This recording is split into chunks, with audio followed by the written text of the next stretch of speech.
where we last left off on Link's journey, he met face to face with this giant red-eye tower in the middle of nowhere, in the middle of the sky, in the middle of nowhere of the Sky Island. Will Link prevail, or will this be Link's first, and second, and third, and fourth, and fifth, and sixth, and seventh death before he leaves his forsaken place? Find out now! Alright, Link, you got this, man. Pull out your bow. Take a snipe at that tower. You know that's how this fight starts. Yeah. Oh, Flux Constructor. Oh my goodness, great. A large man you are. Whoa! Oh my goodness. Oh. Yo. We're on quarter heart. Yeah. Link, you gonna need to eat some grub after that. Yo, good thing we got 15 mushrooms. Yeah, go ahead. Give that thing a good chomp. There's a handful of things I want to say about this fight. The first of which being, I'm very glad that his attacks send you to a quarter heart if you're at least full. Because if you died instantly to this guy, it would have taken me forever to defeat him. Second thing I want to say is, I'm glad Ultra Hand worked right away, because when you see a big eye in a Zelda game, you kind of have to hit it. You know, it's very clear what the weak spots are. Sometimes it's not, most times it is. I'm going to speed it up because it took me a while to get used to the attack he does where he sends like 5 blocks flying at you at the same time. I got hit a lot by that, and I thought I was going to run out of food. I thought I didn't have enough food to defeat him. Another worry of mine was not having enough items, not having enough weapons like at all, because in this game you don't have the bombs. You don't have the bomb over and over to have infinite damage. Weak, but at the same time, infinite damage.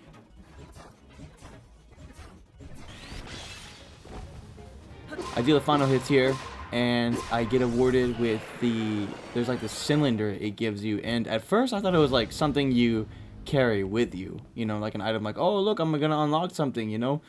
It's not though. I thought maybe if I put it right in the middle, it would activate something. Like, oh, this is where it's, but this is the key, it's gonna open up this island. It's not. Before I put everything on there, I have a lot of Zelda amiibos. So I thought, you know what I'm going to do? Let's see what the Zelda amiibos do in this game. Do they give you clothing, or do they give you weapons? What do they give you? Can I even use them before I get off the island? And I can. So that's really cool, because now before I get off this island, I'm going to get a ton of stuff. You know, I'm going to get all the different kinds of fish. I'm going to get all the different kinds of like very low grade flowers and herbs you get, and weapons are in these boxes too. So, you know, one of the cool things I was getting was fabric, which told me, oh, you can actually make paragliders. Very unfortunate thing you're about to see here is a bug in the recording. I was recording for quite a while on my first time, and it freezes at this moment. It glitches up a little bit, and I'm not able to recover the footage. Unfortunately, my recording software bugged here, and I lost all that gameplay. This is my recording software, and this is where I make the videos. What I want to show you is this segment right here that you can see has the same picture over and over. And what that is frozen footage of 4 hours. So, you know, if you don't know what that means I lost 4 hours of gameplay, where it goes from me having 4 hearts and no real outfit, you know, the archaic outfit, whatever, to me having the Sheikah outfit and, you know, better weapons and whatever. And it happens again here, where I freeze in front of this shrine. I lost a lot of this clips because it's my first time recording. First time doing anything kind of video editing, you know, over and over, especially for recording a game for hours, like 4 hours like this, like I did. The biggest loss was getting from the Sky Island and jumping off, like pushing the doors open, jumping off, and getting to the ground again. Because that part was awesome, and I wish I could have shared my experience with it with you, but I can't. So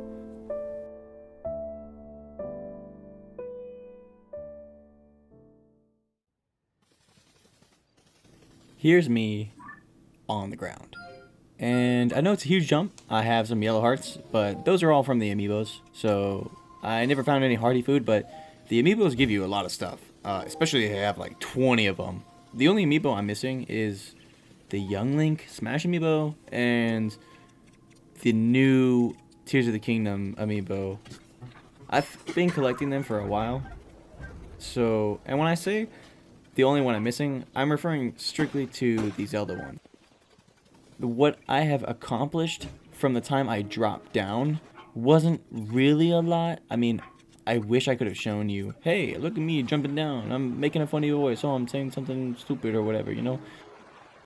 The footage you're seeing from me now isn't too far from where I cut, defeating the Flux Construct 1 on the island, but it does kind of suck to have lost the footage. The game is so much fun to play. It really is like I'm playing Breath of the Wild for the first time again. So many new yet familiar things. So many familiar things that have a new spin on it, and I'm like, whoa, this is just like that one thing. And then something else happens, and I'm like, whoa, I wasn't expecting that. It gives you that feeling of nostalgia again from just playing Breath of the Wild. If you've played Breath of the Wild before and you played Tears of the Kingdom for the first time, you probably know that feeling that I'm talking about, and this game captures it perfectly. One of the things that I found is exploring Hyrule without the paraglider.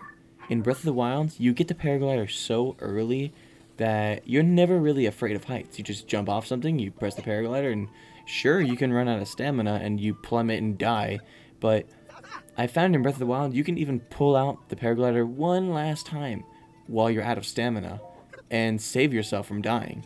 So you really are never afraid of heights. You should have realistically never die from a fall unless you're in a tumble state and you can't pull the paraglider out, and even those can be canceled. I haven't found the paraglider, and that makes me very afraid of heights, because if I fall off something, that's it, I'm done, you know? I can't think of a way to cancel my fall or save myself.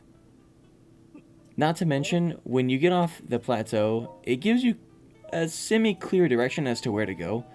And in this game, you really have no idea. Like, you fall from the island, you can just go in any direction. Something I was doing a lot was just exploring regularly. Like, I wasn't really going in any direction. Eventually, I decided, you know what I'm going to do? I'm going to go visit all the old places I was going to in Breath of the Wild and see how they've changed, see what they added, see what's different, see what they take away. And how they do it in this game is so awesome. It doesn't feel like $70 DLC. A lot of people were making jokes and calling this Tears of the Kingdom $70 DLC. It's not. It feels like game 2. It feels like part 2. And they did it really well. I mean, when you get a part 2 of a game, I don't think it should be new. I don't think it should be all different and everything. I think it should be familiar. And the familiarity that Tears of the Kingdom brings is so pure. You know, they've just added stuff. They add animations to attacks. They add fusing weapons together. Well, for the most part, I don't know if they've taken out the elemental arrows, but they add fusing to your arrows. So if you want a fire arrow, do you have a fire fruit, or do you have something that produces a fire thing? Do you want an ice thing? You know, you can fuse these things together, and it's all very intuitive, which is part of this great game design that Tears of the Kingdom has. You get it right away. You don't have to look anything up on the internet. How do I do this? And the internet, for the most part, has taken away the mysteriousness of video games and figuring things out on your own, which I dislike. But when it comes to 900 Koroks, I'm sorry, I gotta see where those things are at. I mean, you know, for the people who want to go hunt down all 900 Koroks, and even then, you only need half of them. So, good on you, Nintendo.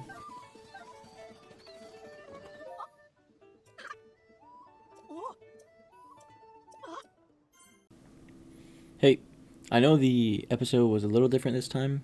Actually, it was very different.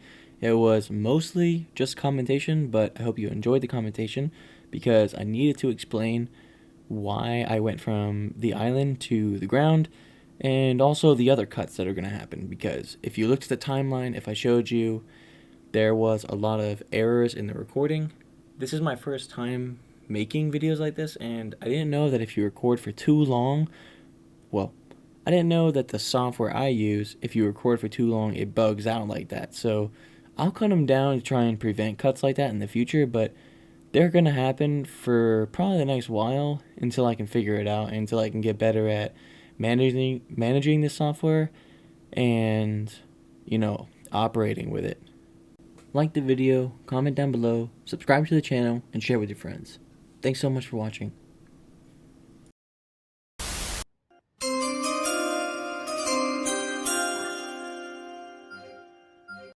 My disappointment is immeasurable, and my day is ruined. My time has come. Stupid, I'm not gonna let you get the chance.